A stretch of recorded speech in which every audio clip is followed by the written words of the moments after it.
أحمد عبد الغفور ياخذ هذه الكرة وتوصل، وهذه الثلاث لعبات إلى فراس والموسوي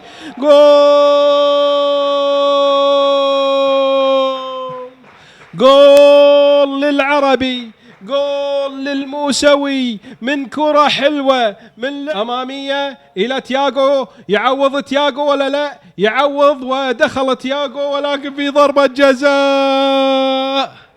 ضربة جزاء ثانية.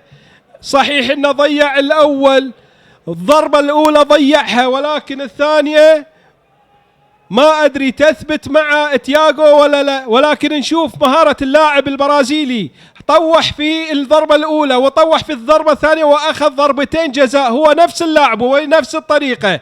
ونشوف تياغو فرح الجمهور العرباوي، فرح الجمهور الكبير. تياغو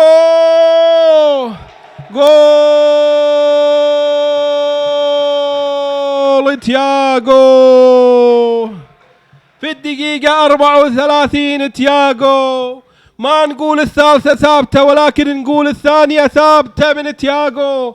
يابها تياغو واستانس فيها أو بداية استعدادات الدوري، ويحتاج أن أي لاعب يبذل جهده ويكون جسمه متناسق وتلعب الكرة ناحية اليمين. وهذا أكرم جحنيط وجول